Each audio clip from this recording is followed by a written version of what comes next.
kerjaan, rasanya hidup ini tidak adil. Udah nggak eksis dia. Bahkan kalau Anda lihat di negara lain tidak hanya sekedar aplikasi seperti itu. Jepang sudah membuat robot siap-siap perang dunia ketiga. Kalau perang dunia ketiga kita kirim tentara terbaik, dia kirim robot terbaik. Kita mati semua orang jadi pahlawan, mereka tidak ada yang rugi. Dan robot itu dipakai untuk mempertahankan negara tersebut. Anda mungkin pernah dengar robot di Jepang yang berfungsi sebagai polisi penangkap copet? Pernah dengar kan? Robot itu jadi ditaruh di Jerman dalam 1 jam 20 pencopet tertangkap. Ditaruh di Amerika dalam 1 jam 40 pencopet tertangkap oleh robot itu. Ditaruh di China dalam 1 jam 60 tertangkap. Ditaruh di Tanah Abang, robotnya hilang.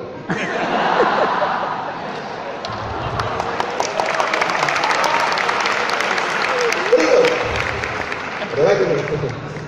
Nah ini serius, ini serius.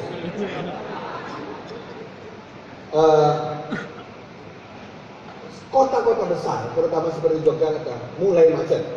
Jakarta macet, Surabaya macet, Makassar macet, Medan macet. Sampai kapan macet ini akan berakhir? Saya bilang tidak akan pernah berakhir. Kenapa?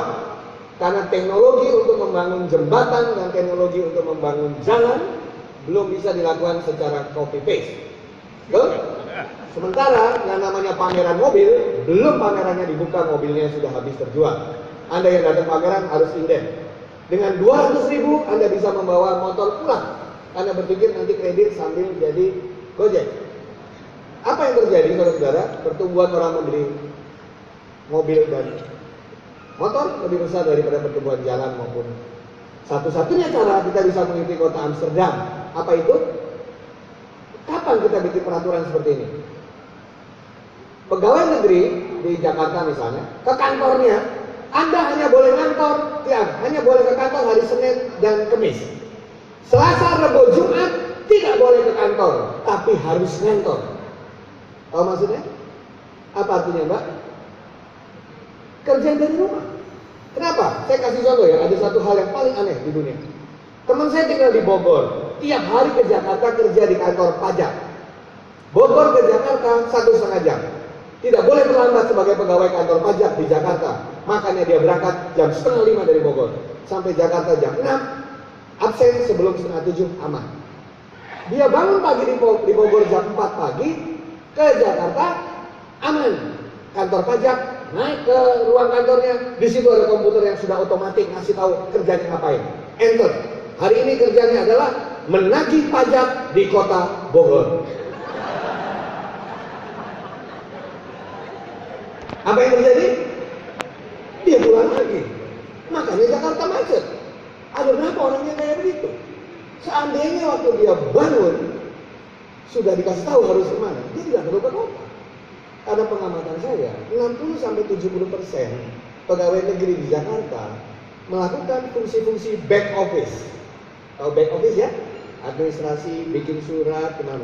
Back office bisa dilakukan dengan menggunakan notebook, handphone, tablet, apapun itu. Bisa di mana saja. Sudah dijalankan, tapi ternyata di Indonesia kurang sukses. Karena suami-suami yang Selasa, Rabu, dan Jumat di rumah, mulai istrinya yang resah. Kok suaminya mulai dirumahkan. Akhirnya suaminya tetap pergi, ngantor antara rumah dengan kantor. Yaitu yang ada hotspotnya. Bisa di Kentucky, 7-Eleven, dan lain sebagainya. Tetapi kemacetan mulai berkurang. Sebentar lagi saya mendambakan mungkin dari Anda semua the next generation. Pemilu tahun 2019, kalau presidennya cuma 2, tidak usah pakai TPS lagi, atau tidak perlu. Saya bilang ya, kalau saya jadi ketua KPU, presidennya calonnya cuma 2, saya bisa membuat sistem pemilihan umum yang lebih murah 80%. Dan saya garanti tidak satu orang pun golput. Gimana caranya? Ada anak informatika di sini, angkat tangan. Nah ini yang tanggung jawab anak informatika ya. Anak informatika kan tahu, kalau nggak 1, 0. Kalau nggak yes, no. Kalau calon presiden cuma 2, itu gampang sekali pemilunya. Contoh misalnya calon presiden kita kemarin siapa yang 2 itu? Misalnya Prabowo dengan Pak Jokowi. Tanggal 9 Juli pemungutan suara misalnya. Tanggal 8 Juli semua kumpul di UGM sini. Kumpul tanggal 8 Juli, semua stasiun TV suruh meliput dan melihat kedua calon ini sweet. Sweet. Oke? Katakanlah yang menang Pak Prabowo misalnya. Oke? Simpel aja pemilunya. Yang pada tanggal 9 Juli, yang setuju memilih Pak Prabowo, silahkan datang ke TPS. Sisanya punya Pak Jokowi. Simpel kan? Jadi nanti besoknya jam 12 semua yang di TPS, ting, waktu Indonesia bagian barat, semua berdiri di TPS, hitung mulai 1, 2, 3, 4, 5, 6, betul ya? Paling ujung berapa? Misalnya paling ujung 120, DPT-nya 300, berarti Pak Prabowo 120, Pak Jokowi 180. Jam 12:05 pemilu selesai. Ada yang bilang begini, saya tidak mau partisipasi, biarkan. Saya tidak percaya dengan politik. Jadi nggak datang ke TPS, nggak datang. Berarti Jokowi. Berarti nggak ada yang golput, saudara-saudara sekalian. Itu contoh-contoh bagaimana kita harus berpikir kreatif. 2019, bagaimana kalau pemilu semua lewat ATM saja? Betul kan ya? Pada jam 12 sampai jam 12:30, ATM bersama tidak bisa dipakai untuk ngecek saldo, tidak bisa dipakai untuk narik uang. Tetapi masukkan kartu Anda, di situ pilih siapa. Betul ya? Kalau nggak punya kartu bank, akan dibantu oleh pemerintah lewat OJK, lewat Bank Indonesia supaya semua orang nabung di bank. Dikasih isinya 5.000, ditambah pulsa Telkomsel. Sudah selesai. Betul ya?